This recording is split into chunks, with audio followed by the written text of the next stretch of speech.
Hi, my name is Kevin McDonald, and I'm declaring my independence. Independence from what? Why, negative thoughts and energy, of course. Chief among them, hate, division, and fear. You see, I know that we're all one, and together we can solve any problem, save our planet and each other. Please, join me as we come together as one and choose a better way to be. So now, let's begin with my independence report.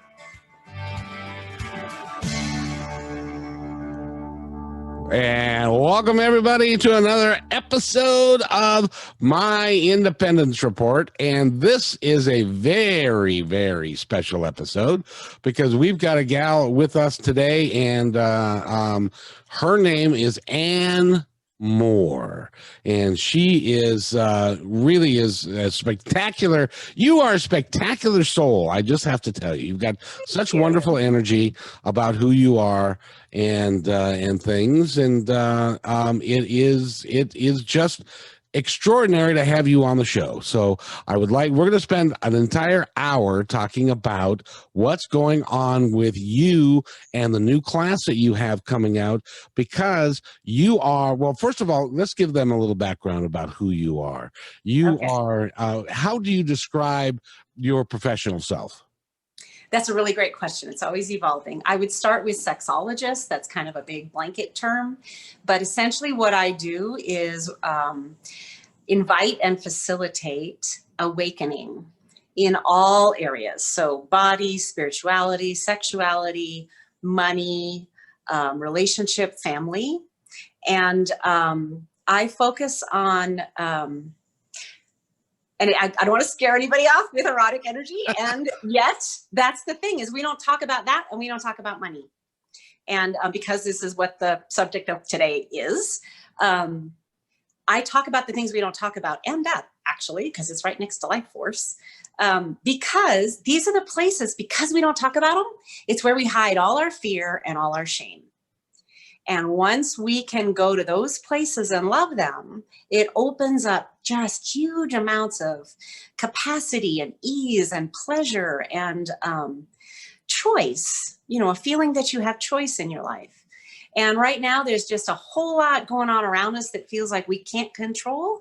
And so this practice, this cultivation of being open about these areas and sharing and learning how to open up, changes all that. It makes it so we can actually navigate every single moment, including like whatever's happening around us, with this joy and ease and connectedness, and thrive.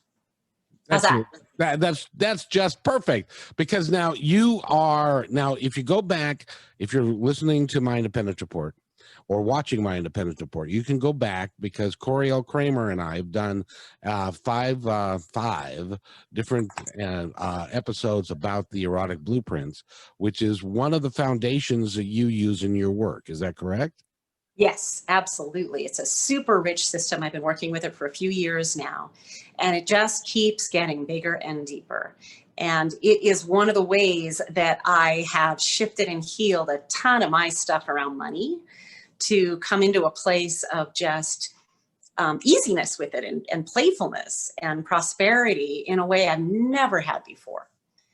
It's an exciting proposition that you do. And the one thing that I've learned about it is, even more so than sex, it is an entire style and way of living.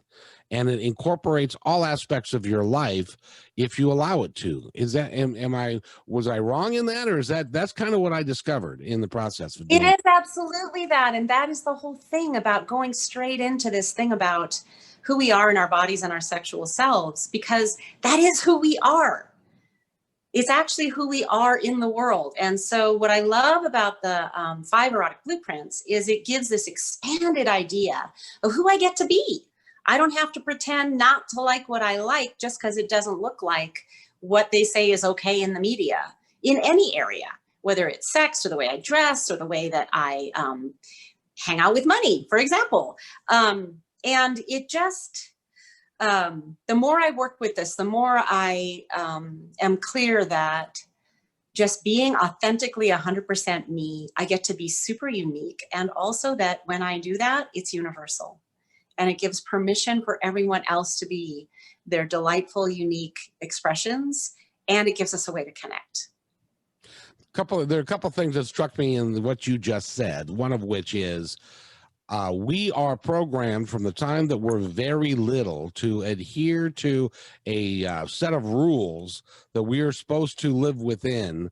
And if we don't fit within that, if that doesn't resonate with us, then we feel like we are either crazy or we are weird or we're not normal because we don't fit into that specific thing. And what you do is you allow your expression of who you really are in all aspects of your life to come out. Now, today, we're going to talk specifically about money magic and how to make that work for you and stuff. But it works in all aspects of your life, doesn't it?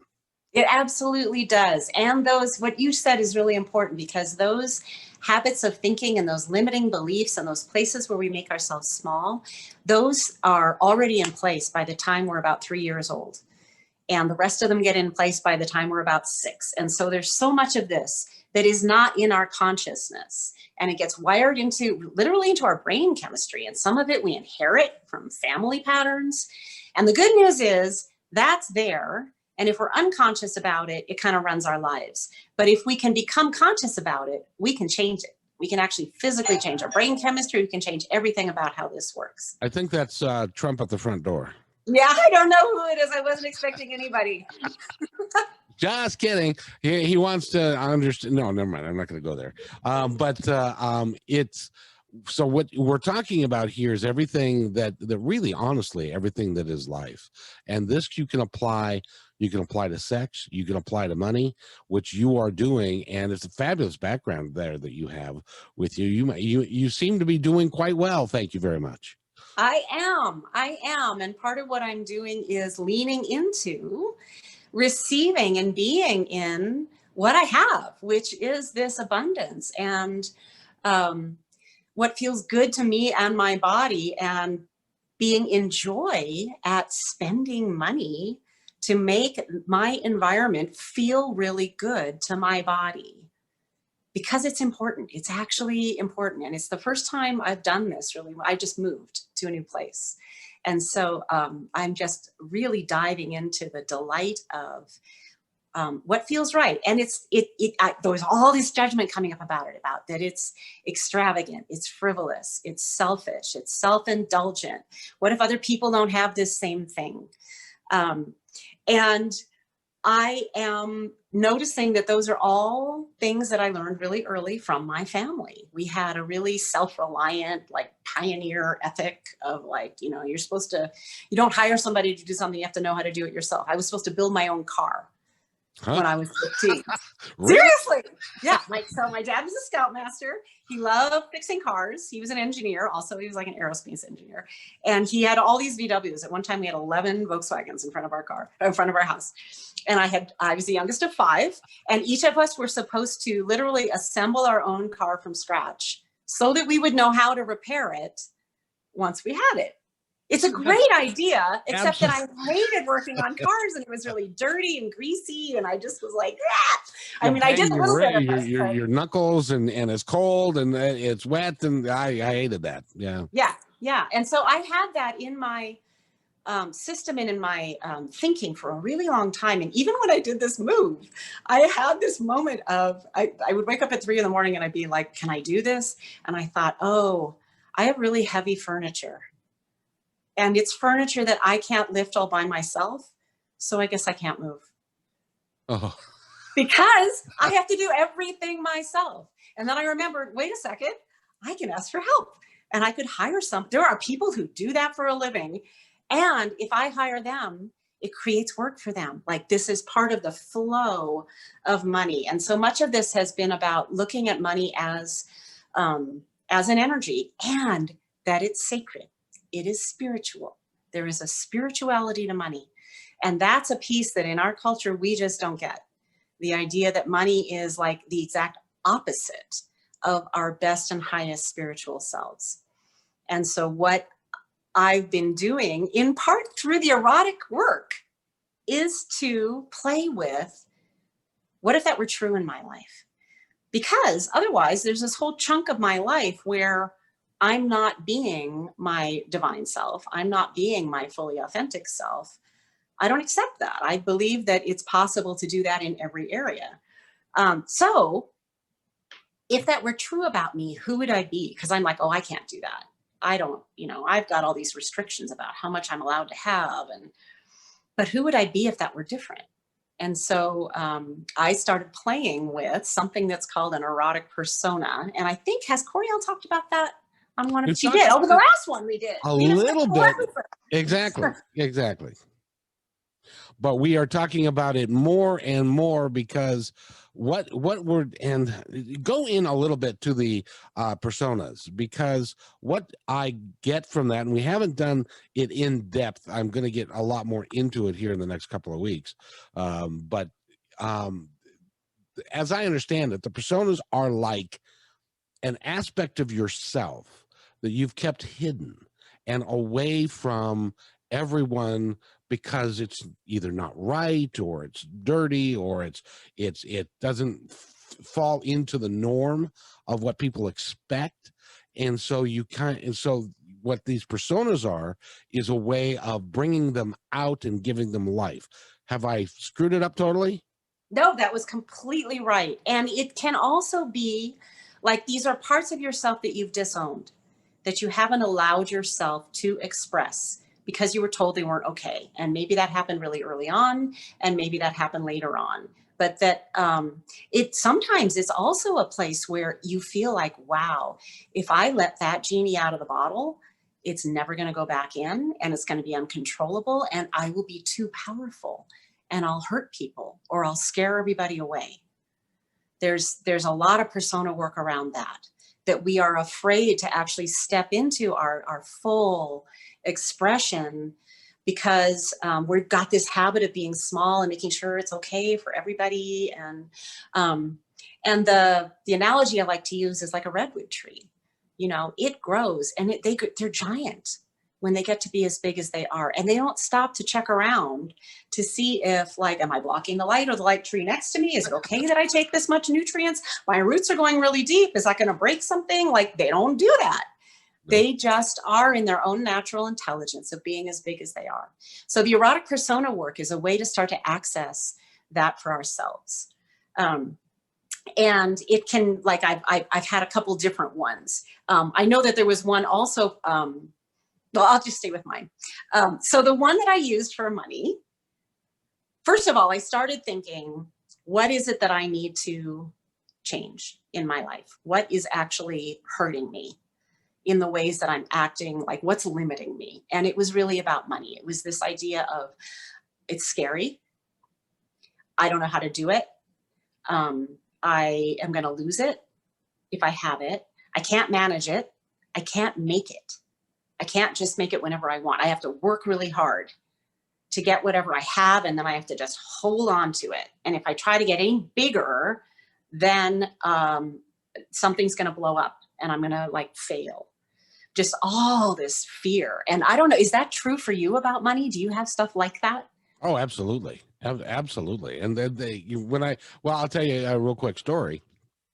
When I first started doing radio back in 2003, I went to KKNW, which is they call it a block programming station. And what they do is they sell blocks of time, like an hour at a time. And so I buy an hour at a time. I create a talk show, and I go out and I sell it, advertising to be on the talk show, that the advertisers pay me, I pay the station, is how it's supposed to work. Unfortunately, because I was insecure in the value that I was bringing to people, I didn't recognize that what I was bringing a value to them. So consequently, I undervalued and didn't think that it was worth what I was doing with it. And so it failed. I ended up spending, I'm scared to tell you how much money I lost and spent in that, because I was not, and you know what was interesting about that? One of my advertisers, who didn't bother to tell me, I charged him $400 a month. His business went up 50%. It went from $18,000 a month to $35,000 a month solely. The only thing he did differently was advertise on my show. I didn't recognize it. I was fearful that somebody would say no. And so I undervalued it. So that's good. Is that a decent example? It's a great example. And the other part of it is, look what happened, that because you weren't valuing your part of it, there was a mismatch, there was an imbalance. That whole thing imploded. And that means that like that business doesn't have that place to advertise anymore. Those people who are coming on your show don't have that place to showcase their voice. Like that was a whole ecosystem. And what was needed was to actually stand in value and say, I'm holding the container and I recognize that energy is a money and that I need to accept it. It's learning to accept and allow it in your life. Yeah, it's a really big part. Yeah. And so for me, I was in a really similar place. And so what I started to say was, who would I need to be if I could do that? What were you going to say? No, go ahead. Go ahead. Okay. This is fascinating. Okay. So I was like, oh, and so the erotic blueprints give you a place to play with things like light energy and dark energy. So light energy is playfulness, loving everybody, just like, you know, rainbows and puppies. Dark energy is more like predator and sort of the juicy darkness, and I'm going to devour you. And I was like, for money, there's already enough darkness there that's like scary for me. I think I need to bring in some light energy. What if I could just play with money? What if I had the power and permission to play with money? What would I do if I knew I couldn't fail? Because it's all play. Because you can't fail at playing, right? Right. There's no wrong way to play. It's just, you're just doing your thing and being in joy. So I started with that. So that was the light energy and a light energetic, which is one of the blueprints. And then the other thing was money. I go into contraction and I shut down and my body shuts down when I even think about money, when I'm looking at bills or I'm thinking about paying my taxes. So how can I make money sexy? How can I allow myself to be in like playful turn on about money, everything about money, big amounts of money? What would that look like? And what would it take for me to get there? And I didn't feel like I, as me, could do it, but I'm like, there's some part of me that can, I bet. And so I started to feel into that. And that's, the name came first, actually. So her name, the person, Monet La La. And the la la was like the la la la, money's fun, but not in a, and therefore I'm irresponsible about it. It's just like I am joyfully playing with it, whatever it is that I'm doing. It is just the joy and the playfulness of it. And the first name is Monnae, so it's like money, but spelled differently. So her name came first. It was like Monet La La. And then I started leaning into like, well, what is Monet La La like? Well, she loves shiny things. And so she loves to, and it doesn't matter whether it's real gold or not. Some of it is, but she needed to be adorned with gold and shininess. And some of it real and some of it not, because that's the playfulness of like anybody else looking at it. They might think I'm covered in diamonds and maybe I am, and maybe I'm not. And that's part of the playfulness. You don't know. And I don't even care. I don't know. What was the edge? Like, how could I really bring this into my body that it was okay for me to play with money and to have the power in the relationship? Because I also kind of felt like I almost had an abusive relationship with money where it had all the power. Oh, yeah. It was always had all the power. I felt like it was out to get me. I felt like I couldn't trust it. I felt like it was always a setup almost. And so I decided, I had heard someone else mention this idea and I'm like, I'm going to do that. Of what if I have sex on $10,000 cash? And I told my partner about it and he was like, yes, I'm a yes, let's do that. Yes, I will help you make that happen. I've texted him. He actually does want to join the show to talk about this. Okay. Tell him this number. He can either use the Zoom or he can call in on 206-408-5800. 1395. And that, by the way, anybody who's listening to this show, this is an actual call-in show, so you can give us a call at 206-408-1395 if you've got a question for Ann about money and about how she is making it all work for her. And while we're setting him up, and you can listen to this at the same time, I have a story about that. Awesome. That it was really quite remarkable. Now, I was in network marketing on about the same time I was doing the radio show. They came on the show and signed me up and stuff. And so I was doing network marketing, and I was working with 5 other people. So there were 6 of us. And we were working with a mentor who was trying to help us understand how network marketing worked and to be able to take people out there and to show them how to buy the products and to make money themselves. And, you know, you got to go talk to people and stuff. And we were all like, oh, this is hard. We can't do this. This is going out and talking to strangers about, you know, isogenics and products. And I don't know. We can't do that. One of us made the conscious decision that rather than it being hard, it was easy. She said, it's easy. I can do this. I can work with money. I can work with this product. It's easy and I can do it. That shift in her mentality, which is what you do with the personas, you allow that to come out and live. She's now a millionaire in that company. Yeah, I believe it. Yeah. Because she just made it really, really interesting and easy and stuff like that. So, and speaking of which, we are going to be joined by Dan here. And yay! Good. So excited. Well, this is really cool, Dan. Nice to meet you. Well, thank you. It's nice to meet you too. I understand that you had an experience with $10,000. Tell me about that. It was awesome. Oh, I can only imagine. It was so good. So, my girlfriend wanted to experiment with money and sex, and in a way to kind of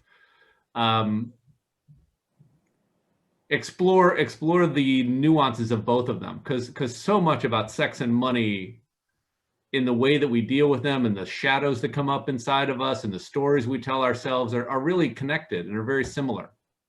And breaking those barriers is a blast. You know, it's really fun in sex, but it's also really fun in money. And a lot of my life is about helping people break those barriers in their lives with money. But personally, I like to do it in my sex life as well. And so my partner. Not? And I set it up a little bit, and I explained about Monet Lala and that she was starting to come out, and that one of the things that I mentioned was that I wanted to have sex on $10,000 cash. Right. And that I shared that with you, and you were like, absolutely. Right. And I don't think you realized that I took that as a very specific stated desire.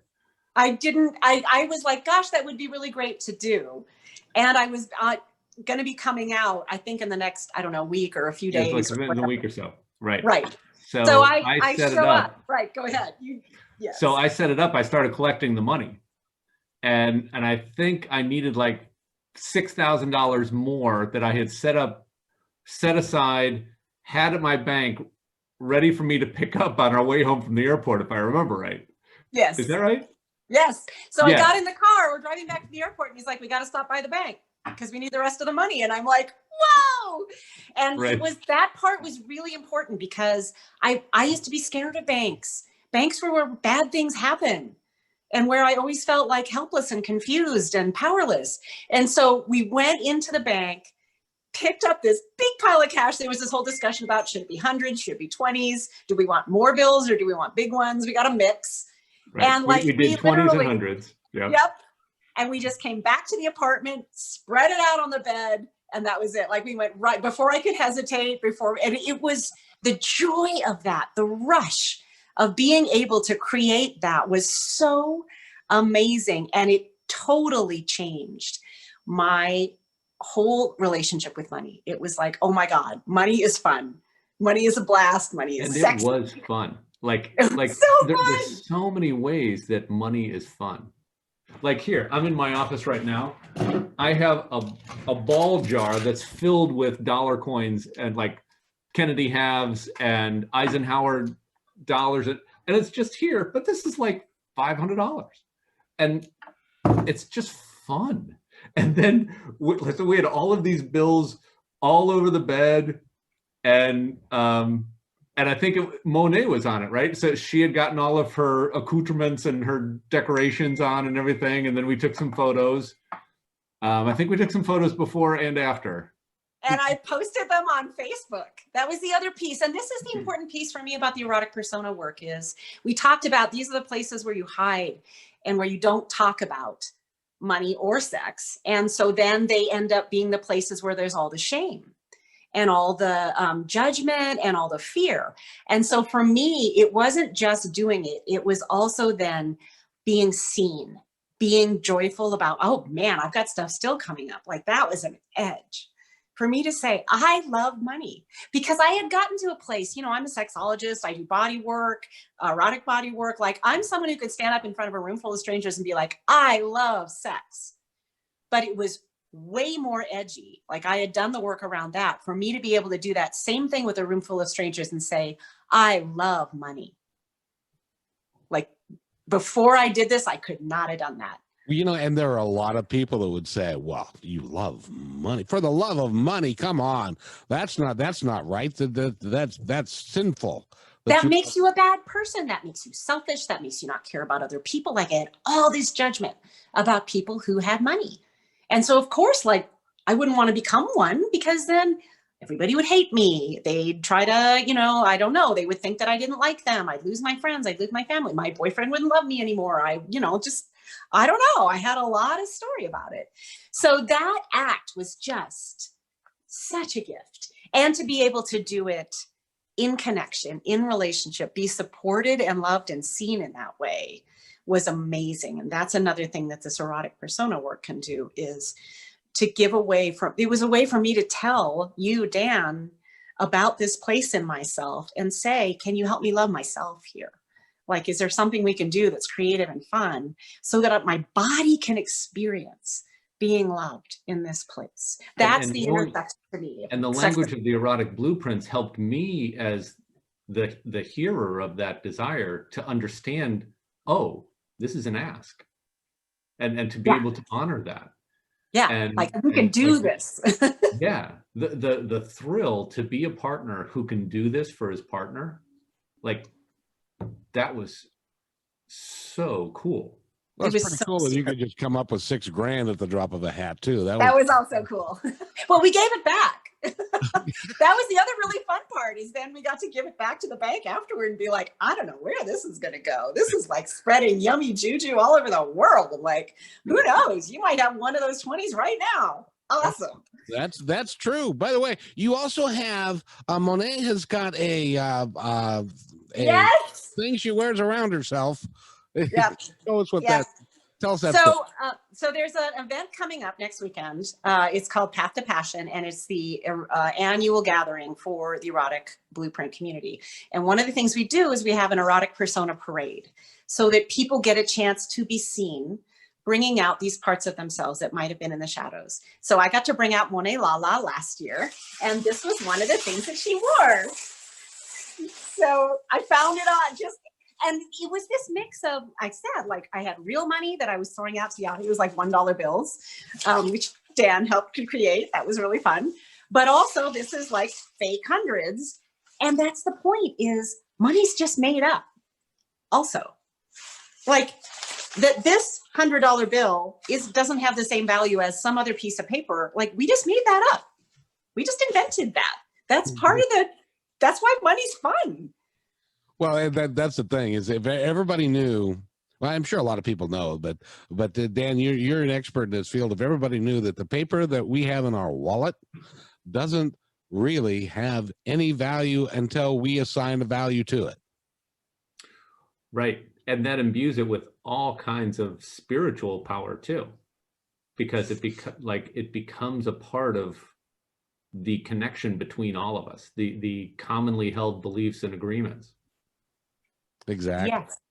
Yes, and the thing about money is it doesn't have any meaning at all unless it's between humans.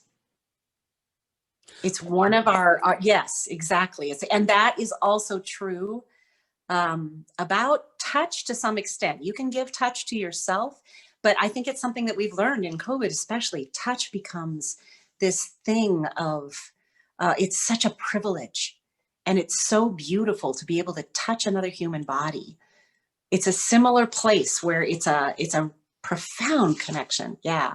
And something that Dan has really helped me to understand, which is something I was playing with Monet Lala, is it's a lot, we get really confused about self-worth around money, as we do about sex as well. And especially right now, there's a lot of people who are struggling or in anxiety, thinking they may be struggling because we've got all these big energies happening with COVID and with the economies and just craziness. And what they're thinking is, why am I not doing this better? It must be something wrong with me. I'm failing. I'm not that smart, maybe. I'm not capable. I don't know how to do this. And that's just not true. It's just not true. And it's interesting to bring the parallels of that to the world of sex too, because on the one hand, there's this pervasive notion of, well, if you like to have it, there's something wrong with you. But if you aren't having it all the time, there's something wrong with you too.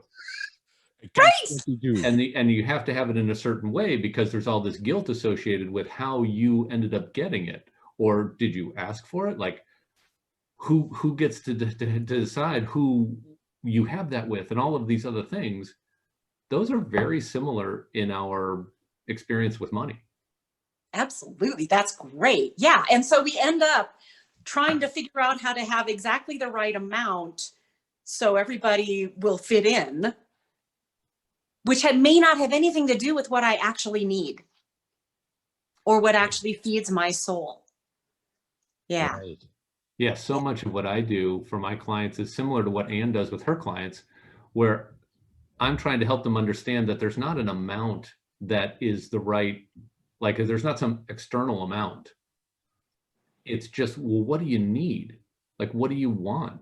What helps you live the life that you want to live? And then make decisions based on that. And I think it's very much like with the blueprints, where it's like, what do you want? Learn to think, what do I actually want? Do I want a whole bunch of space? Or do I want something fast? Or do I want something that breaks with the rules? Or do I want something really warm and fuzzy? Like, all of those things are okay if you want them. It's interesting because we have got this, especially in this country, this thing about having the big house, doing better than the Joneses, having the big car, having the stuff. So we leverage ourselves and we put ourselves into an impossible position of debt. I have a friend, I've been a bus driver for 11 years and we make a decent living. And when we went full time, he saw all this money coming in his paycheck. And so the first thing he did is he bought a house, and then a big house. And then he bought a boat, and then he bought some other stuff. And now he's leveraged to the point where he has to work 60 hours a week in order to make his payments. So now he's a slave to money. He's not the master of money, which he thought he was going to be. He's now a slave to the entire thing, rather than having a house, a smaller house, a nicer place that he could enjoy life, because that's what it's about, I think. I think that's exactly it. I think it's, if you can choose what you really want and you can state what you really want, well, then you can get it. But if you can't state what you want, if you don't even think in terms of what you want, well, that's where it leads to, well, everybody else is telling you what you're supposed to want. And everybody else is telling you should have this big house, or you should have this huge account, or you should have this kind of sex, or you should have this kind of partner, or you should only have one partner, or you should have, all of these shoulds that have been given to us. if they're not yours, if they're not really yours, then you're not going to be happy. Now, you guys are doing a, Ann told me just before we went on that sometime in January, you guys are putting on a big shindig. What are you doing? So this is news to Dan. We had talked about this Sorry about that. in big gestures, but I'm putting January down as a stake of what I want to do is to create a series. So a workshop, a program, not just a one-off, and we'll do a one-off to introduce it. But that what I'd like to do is help people to open up in this way, to play with money in this way. And the things that I want to look at are what gets in the way of doing this. Because like you said, your friend had made a decision that it was just easy to do the calls. Sometimes we try to do it by force of will and we can't get there. And a lot of times it's because we've got some kind of unconscious pattern, unconscious family loyalty, where it's like, well, I don't want to do better than my dad, because then he won't love me anymore. Or, someone else in the family lost a bunch of money. So if I get more than I think I deserve, I'm going to find a way to lose it so that I won't, I won't stand out. So the family piece, the erotic persona piece of like, okay, so what's your blueprint? How can you play with money? What would feel juicy? In ways that you can like physically experience the joy of money. What would that look like for you? And it would be different for you than it would for me. And that what Dan does is exactly what he did here, is he's to money what I am to sex, which is to say, it's just here. It's part of our world. It's an energy. And what do you want? To find out what I want and don't want in money and in sex. So that my life just has more joy and ease and meaning. And to do some of the process work, there's some physical, somatic approaches to this to release a lot of the shame and guilt and charge so we can think more clearly about it. But just to play in this space of money's fun, money's magic. I want to get your information out a couple of times, because first of all, Dan, is she ever in a bad mood? Does she ever have like low energy and she's tired and grumpy and all that? She just seems like a marvelous soul. I'm not sure that those are mutually exclusive. Oh, very nicely said. Very nicely said. So, but so give us your information so that people can get a hold of you. Okay, so for this, the easiest way would be to find me on Facebook. So it's ANNEMORE. And that I have a website. It's yes, right. YESANNEMORE.com. So it's yesandmore.com. That's cool. Or you can email me. So it's, you can just do ann@yesandmore.com. That's for my information. Dan, do you want to give out your information, or would you rather have it go through? Well, that's an interesting question. I wasn't prepared for that. I know, we're just creating this on the fly. So I'm just being super transparent about that. So, but don't feel like you have to. We can always put up the information later if you want that information out, we can put it in the description of the episode. Okay, great. Yeah, and people can always get in touch with me through Ann if they're interested in talking more. Yeah, and you are, and actually can because we didn't do like a little introduction of like, who are you about money, or who are you about this subject? Do you want to? Me? Yeah. Oh, I think of myself as kind of a financial counselor for people. I hold stock trading licenses, so I've got a Series 7 and a Series 63, and I manage people's financial portfolios under that. But mostly what I'm really doing is I'm helping people's money make their lives better. And I think that that's unique in that so many financial advisors seem to be trying to help people use their lives to make their money better. And so I come at it from this different approach. It's not, I don't try and maximize people's portfolios on the day that they die. I try and have it where their lives are as rich as possible, and the money helps make that happen. So a lot of times what I'm doing, maybe 90% of my work, I'm not trying to sell people things. I'm just talking to them about how to think about what they're doing. One of the things that Dan does really well is to help people look at what they have and then to get their heads around the fact that they actually need to spend it. Yeah. Like they need to learn how to spend it to create joyful experiences in their life. It's very true. And that's something that I think is kind of an Americanism that we have, where in the first part of our lives, the relatively small percentage of us who do a good job of making responsible decisions and living within our means and putting something away, by the time we're, my age, 50s, 60s, we have all of this money.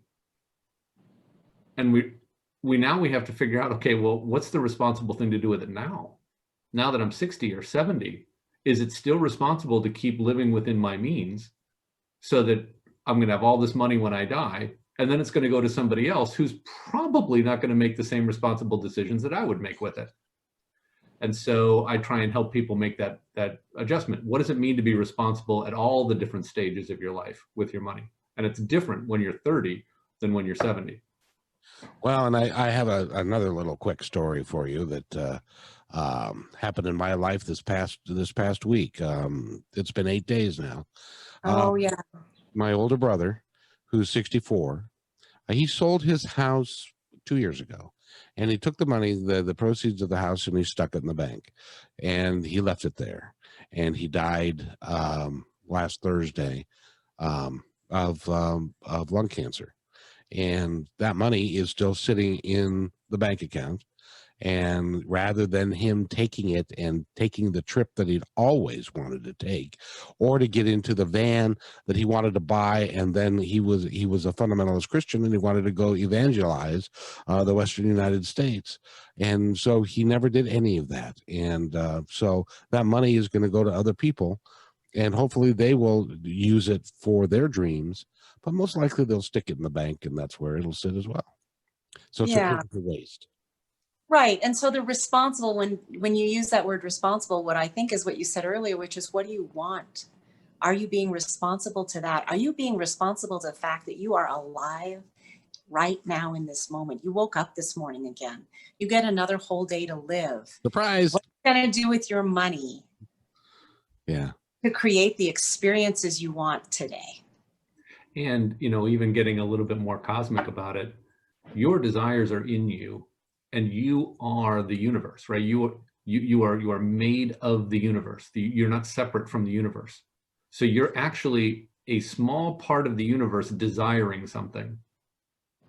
And if you have money or other resources or assets in order to be able to make that desire a reality, we kind of have I think if the universe wants it, and the universe is providing the resources to have it,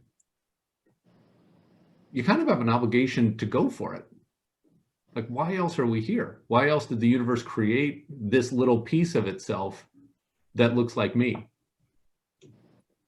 You see, there are reasons why I do this podcast. What you just said is the reason why, because what this is all about is, I don't care if it monetizes. I don't care how many people listen to it, because the universe is going to bring the right people who need the message and will listen to it at the right time. And so that's, from my standpoint, what you just said is, I could put that under a tagline underneath my Independence Report, because that's what this is all about. And I applaud you guys. It's awesome what you're doing. And don't you have a seminar coming up real quickly, or something? I seem to recall that you have something coming up soon. Well, we have the Path to Passion event, which is next weekend. So I don't know if people will see that by the time this comes out, but it's a 3-day event. It's the Erotic Blueprints community. It's our big gathering. It's going to be virtual this year. And we are going to talk about things like erotic personas and how to be true to what you desire, because you are a little part of the universe desiring. And a lot of that will be about sexuality, but it's also about, what do you want in your life? What are you saying yes to? And what are you saying no to that is true to who you are? So that's what's coming up the soonest. And then I haven't put it together yet, but what I'd like to do is to do just a quick, like a Saturday afternoon workshop with Dan to just play with money and give people a taste of what this is going to be like. So we haven't set a date for that yet. And I will be putting that on my website and on my Facebook page once we have that information. So we have those are, again, in case somebody didn't have their pencil out. So Anne Moore, ANNEMORE, just one O, like I want more. And it's yesannemore.com is the website. And you can also email me. It's yes.annemore.com, or you can also do ann@yesannemore.com. Basically, yes, Ann, and more. Just combine those a bunch of different ways and you'll find me. Oh, that's awesome. So now I'm curious about personas. Do you have any other that have developed around money? Well, yes. So you've gotten a little introduction to my newest one. Dan just met her, actually, just a few days ago. She is my sensual, and actually, Dan's been such a big part of me learning to love myself in this place. This is a place where I have been really feeling shy and vulnerable, because to have nice things, I'm getting really, is edgy for me. I told you earlier that, Kevin, that I was supposed to build my own Volkswagen. Right. That was because I was supposed to do everything myself. And my mom was a daughter of homesteaders in Montana. She was an only child. We have this picture of her on the front porch with a rifle. She was like, I don't know, helping shoot rabbits to feed the family. Really lots of like ruggedness and self-reliance and do it yourself. And also really simple. Like food was hot dogs and popcorn, because we had 5 kids and, I don't know. Just everything was very simple and nothing more than what you absolutely needed. That was like the family ethic. And I was talking about unconscious family loyalties. And I lived that way for a really long time, where it was just really, buying a new car was like a really wild thing for me to do eventually in my adult life, because I was supposed to buy a used one and build it or fix it. Like that was just like not what I did. So I've been really leaning into my sensual, which is about willingness to spend money to meet myself, to honor what I want and need. So an example is I've moved into this new place. I just had the bedrooms painted today. This is the first time in my whole life I've had someone else paint a room for me, because I was supposed to do it myself. And so if I couldn't do it myself, I wasn't supposed to have that.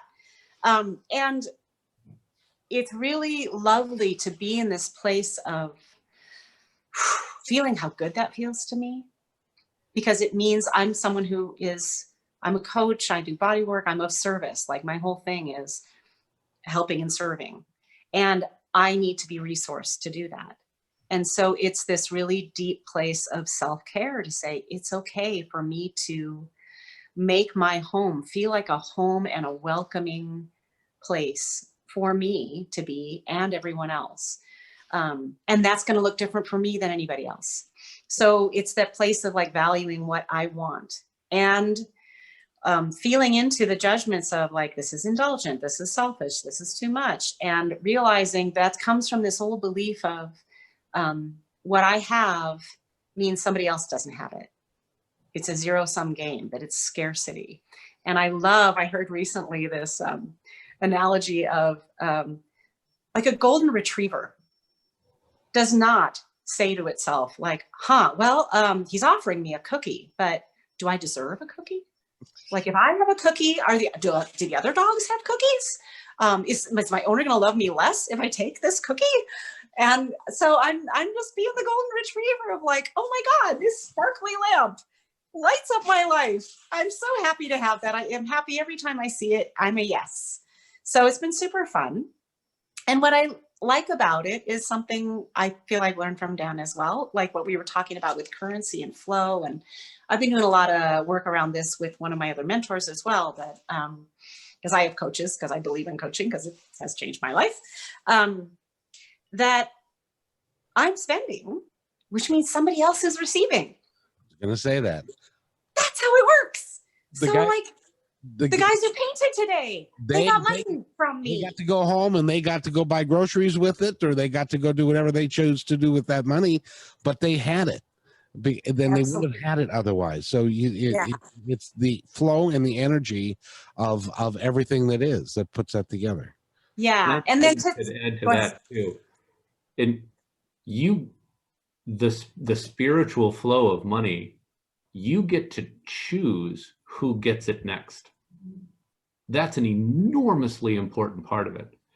I think a lot of people discount how good it feels to give money to somebody that you believe in, somebody who you think is honorable, for however you define honorable, and how bad it feels to give money to somebody that you think is dishonorable. Like if you feel trapped. I'm a landlord as one of my career things. And I see so many people who don't like their landlords. Like in my case, it's not in my case, but a lot of times people are coming to me and saying, oh yeah, this is what my landlord was like before. I was like, why would you give them your money? But it was because they felt trapped. They felt like they didn't have a choice. They felt like they didn't have an option. And every month then they're writing this big check to somebody that they don't like, some company that they think is like, treating them badly or running a bad building. That there's something that like that really hurts your spirit. But if you can write your check to somebody, you're like, wow, I love what's happening here. I really like this person. I believe in what they're doing. The more you do that, it's spiritually nourishing, I think. And thank you. That goes back to like what the story you were telling about your radio station and being in the value of that. That I had to learn this for enrollment. So when I was a little girl, I had to sell, it wasn't Girl Scout cookies even, it was Campfire Girl candy. And it was so hard to sell. Nobody wanted candy. They did want candy. They just didn't want to admit they want candy. And so I'd have to go to strangers' houses. And I literally was the one who'd be like, you don't want this, do you? And then they'd be like, no. And I'd be like, okay. And that's what I thought sales and enrollment was. And then when I started to work with clients, what I realized is I'm giving them the opportunity to honor me and to honor the value of the work that I bring to them. And what I'm bringing to them is their dreams. It's their ability to expand their life and to support them in that way. And that if I don't allow that receiving, they don't get the gift of that spiritual connection. And that when they're really investing in themselves. When they do that with me, they're saying, I'm worth this. This is what I've done with other coaches, that to be like, I'm going to do full pay right away because I'm worth it. I'm investing in myself. So there's this whole piece about worth and value that is, it feels really sacred to me. It's really important. Yeah, it really is. And I've worked with a lot of spiritual messengers and spiritual people like Neil Donald Walsh and Gary Zukav and others.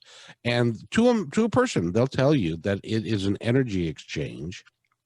Right. It needs to be done positively and appropriately, but to give away what you do, I should not be talking about this, by the way, because I'm one of the worst in the world at this, but if to give away what you do exceedingly well, you're not honoring yourself, and you're not allowing them to honor you either. Right. Yeah. There's just a certain level of the work, and the money is just a way of expressing that value. Rich people will tell you that money's nothing more than a report card. And that's the self-worth piece. Exactly. That's bullshit. Your life is your report card. Yeah, I think it is a misconception that's widely held, particularly in the United States, is that our value is measured by the amount of money we have. Yeah. And that's really damaging, I think, in so many ways. Yeah. It's also not even like, it's not clean, because it's like your value is how much money you have. But if you have too much money, then I'm going to devalue you for having too much money, because that means you're selfish and bad and, exploitative. And if you don't have enough, then it's because you're lazy. Now when? Isn't that the truth? It's like if you don't have any money, well, go get a second job, go get a third job. You don't need to sleep. What's the matter with you? But it Right. should be easy. It should be. Dan, do you teach the people that you work with that managing money and the creation of money should be fun, should be easy, and should just flow, or do you teach them that it's hard and difficult and stuff? I try and make things as simple as possible because I really think that most of the industry that I work in does a disservice by making things complicated. I believe it's really simple. I mean, we live in the wealthiest country that's ever been on the face of the earth. The resources that we have available to us on an everyday basis. And it's really this simple. Live on less than you make and do something smart with the difference.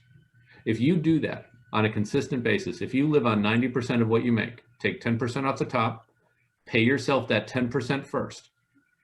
Just like you're paying the landlord or the grocery bill or the Visa bill or whatever else, you pay yourself. And that's all it takes. I learned that fairly recently. I was married for 25 years and lost the house in the marriage, all that fun stuff.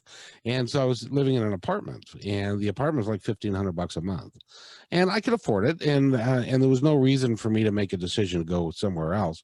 But I ended up wandering into a 55+ mobile home community, and I now live in a very nice little mobile home that cost me a third of what I was paying for rent, and I own it. And so that allows me to do this rather than have to struggle with driving a city bus, which I'm not going to do anymore. Yeah, and there's another way to think about being wealthy or poor. And because so much of the discussion in the United States is about what your income is. But if your income is $10,000, but you live on $9,900, you're rich. If your income is $500,000, but you spend $600,000 a year, you're poor. And it's really that simple. But we equate the wrong thing. We say wealth is income. And then we do all of our policies in the government all about income, right? But then the real wealth is not about income at all. Like people who are really wealthy, independently wealthy, they can live regardless of whether they work. So most of their wealth is in things that aren't, getting a payroll check on. And so we've got all of these different ideas. There's a great book that I got into this because of my uncle. My uncle was a fantastic money manager, and he got me into the business, and he used to give away these books all the time called The Richest Man in Babylon by a guy named Clayson. I've heard of it. I highly recommend it. And I have a dozen of them here in my office. I give them away like I don't know, candy, I guess. I'll give them to anybody. And they're a simple read, and it basically tells this story of take 10% of what you make and pay yourself first. If you do that, you will be wealthy. Now there's all of healthcare problems because we don't have good healthcare in the United States, and we have 500,000 people every year go bankrupt because of healthcare problems and all of those things. Yeah, tsunamis can happen financially as well, but for the most part, for the things that you can control, you pay yourself first 10%. Do that as a habit. You're wealthy.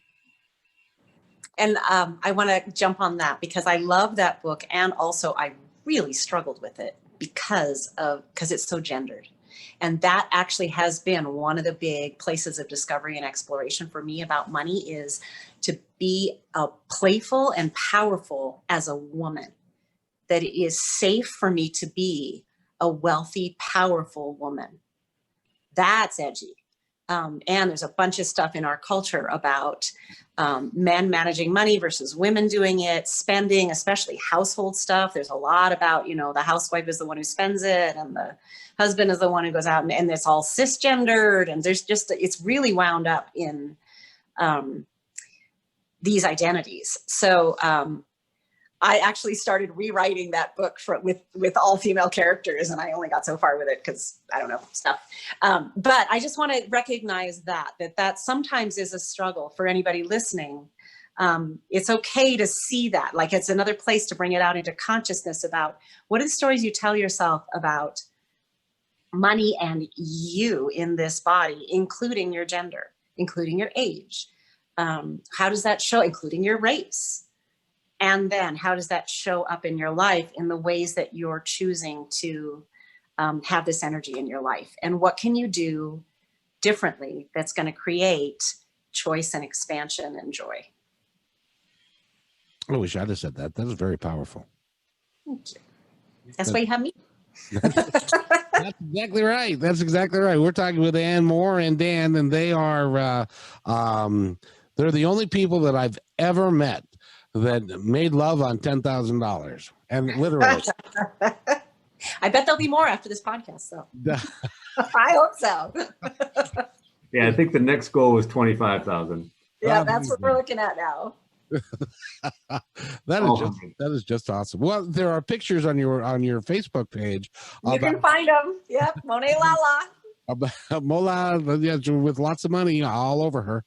They're And- actually both. There's the $10,000 cash, and then there's also Monet Lala on stage with the big boa of $100 bills. So. Well, you are, I have to tell you, you are delightful. I've looked forward to doing this because you have a wonderful smile. You have a wonderful energy about you. And the two of you are just dynamic together. You must have some of the most interesting conversations, philosophical conversations late at night, don't you? Constantly. We do. Yes. We do. It- Sometimes we have them while we're having sex. Sometimes we have them at other times. It's amazing. Yeah. Yeah. And thank you, Dan, for jumping in. He was like completely, I didn't even tell him this was happening. And I was like, hey, you want to like show up on this thing?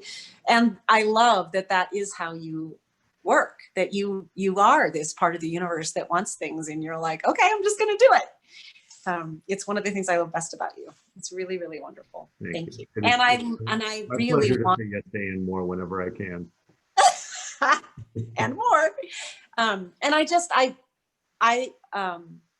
I think you had an experience, Kevin, of what Dan brings around money. And to me, this is something that's so needed right now and so can benefit so many people, to just shift from I'm doing this wrong and I don't know how to like, it's simple. It's actually pretty simple and it's okay. And I'm worthy. So that's what I want to create more of. And I'm so glad that you were willing to jump in. And Kevin, thank you for hosting us. Aw. What you do is just amazing. I have to I have to say I wasn't really, because I've been doing, Dan, just so you know, I've been doing broadcasting on and off since like 2003, but I started this podcast last August. It's now had, in the first year, it's had 14,500 downloads. And I've got 155 episodes of some really dynamic, interesting people that I even had my son, who is a rather critical 31-year-old, who didn't figure out that I was smarter than a stick until he was like 26. He looked at me the other day and he said, you have to continue to do these, because they're diverse, they're interesting, they're positive, and I bring people like you and give voice to people like you who might not otherwise be able to touch somebody, because you're going to touch. This thing has been downloaded in 50 countries around the world, every state in the United States, and there's somebody that's going to come across this episode and it's going to change their life. That's what this is all about. And it's because of you guys, and I appreciate you. I appreciate you being here. It's great. And your information one more time, please. One more time. So it's ANNE, Ann with an E, MORE. You can find me on Facebook. I post there all the time. I'm not much on Instagram. I just am lame about that. That's the way it is. I might change that at some point. I don't know. I have a website. It's yesandmore.com. So YESANNEMORE.com. And you can email me, Ann@yesandmore.com. And those are the main ways to get a hold of me. And if you want to get a hold of Dan, talk to Ann. That's right. Oh, and I have a YouTube channel. So I'll post this there. I'm starting to add to that. So Okay, awesome. So this is the part of the program where I give each of you a moment to say something heartfelt to our audience of something that really means something to you. And ladies first.